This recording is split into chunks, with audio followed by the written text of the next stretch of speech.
Yo, here's my updated generator list after going 3-1 3 times in locals. I can't quite win with it, but I suppose the deck's not terrible. Starting off with 3 copies of Vala and 3 Lopter. For the big guys, 2 Har, 1 Gila, 1 Martel, and 1 Utgarda. 2 Har isn't really necessary, it's more of a comfort thing, having a backup if one gets banished off of Rise Heart or a Runick card. Gila is in here as both a monstrosity target if you target like a light monster, and she opens up a few lines of play you otherwise wouldn't have without her. Then I'm on 3 copies of Diviner, and 1 Trius and 1 DD Spright. DD Spright is just a level 1 tuner that you can summon off Diviner. It has an effect to special summon itself, which is very infrequently used. This could just as easily be Hanawada, I think. And the reason it's in the deck at all is because you can go Diviner, send Trius, Trius tribute Diviner, summon this, and then you have a 9 and a level 1 tuner to make Barone.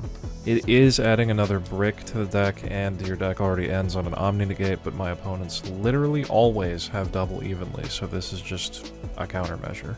I'm on 2 copies of Fenrir. I've been liking this card in this deck. It's alright. It's good hand trap bait. It can be a decent threat on its own against certain decks. He's also just free fodder for Jormungandr. He's free link material, free target for DD Spright.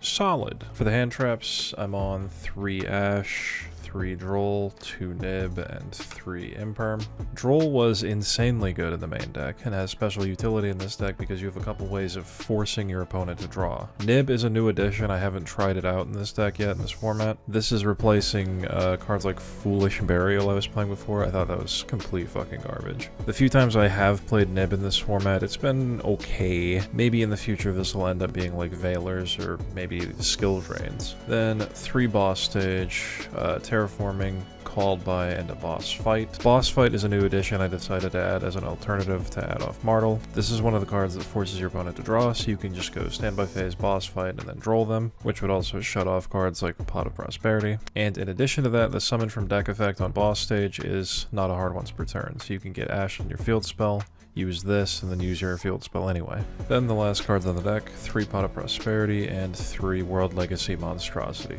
They broken. For the extra deck, 1 IP, 1 Unicorn. I just wanted to have some link monsters in the deck to clear space, play around some stuff like, I don't know, Contact C, it bleed to some degree. I'm also currently on Bystials on the side, so having something to do with them is nice. Then Enter Blathnir for hand ripping. Mariologic Aggregator. This card on summon sends any monster from your extra deck to the grave, the targets being Entis and Garura. He's also got a second effect to reattach any monster from your grave to him as material, and then he has a third effect when he's sent to the grave, target a card on the field and negate it. So a play you could make, for instance, is you could summon Aggregator, you could send Garura, and then you could reattach the Garura after drawing a card, and then you could have IP Masquerena on your field, and then you could link IP and Aggregator into a Unicorn, and then you could trigger both Aggregator, Unicorn, and the Garura all in that chain. So you would get a spin, a draw, and a negate. Or you could do the same thing with Entis. He's pretty cool. To Laevatein and to Jormungandr.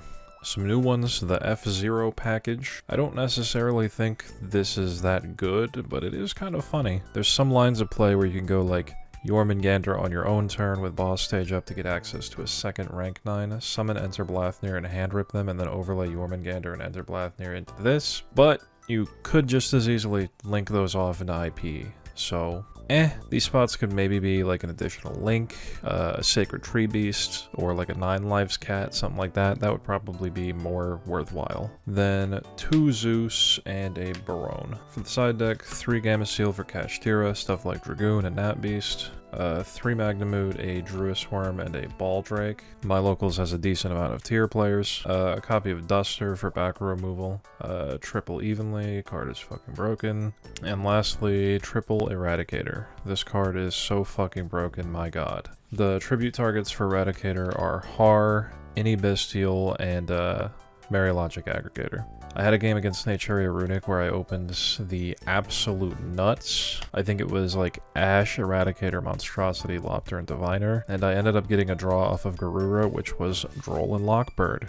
Alright, so I believe it went like this. I go normal summon Diviner, and then Diviner will send a copy of Vala. Vala activates in grave, pitching Lopter. Vala summons out. Effect, summon a Generaider from hand or grave. Lopter to summon from deck, summon a copy of Har. Now you have an Omni Negate. Monstrosity target Har, and then you summon that 2 level 9s from deck with different types and attributes than the Har that you targeted. So we'll summon Trius and Martel. Martel will activate, adding us any plant or generator cards. We're going to add Boss Stage, and then we will activate Boss Stage and overlay the Trius and the Vala into a copy of Jormungandr in the extra monster zone. And we'll activate Jormungandr, detaching Trius specifically, and this will let both you and your opponent draw one, and attach one to him as materials. So we're going to, I forgot this has to be a random draw. So we'll draw this, and you can attach either this or the ash to him as material. So we'll just attach this, your opponent's going to attach one, and then you're going to go Chainlink 1 Boss Stage to summon from deck because your opponent drew a card, and then Har Chainlink 2 to hand rip them, and that has to be a monster specifically. So now we're going to summon from deck, we're going to summon Gila, and then we're going to go Trius Tribute Diviner to summon him out, but banish him when he leaves the field. And because we tributed Diviner, we can summon from deck, so we will summon a copy of DD Spright. And we still have an Omni Negate on field this whole time, thanks to Har. So if they do decide to go for like Nib, it doesn't really matter. Now I'm going to Synchro Summon Har and DD Spright into Barone. And then I'm going to overlay Martel and Trius into Marilogic Aggregator. And Aggregator sends Garura. Garura can draw one. And I drew a fucking Droll and Lockbird. It was absolutely disgusting.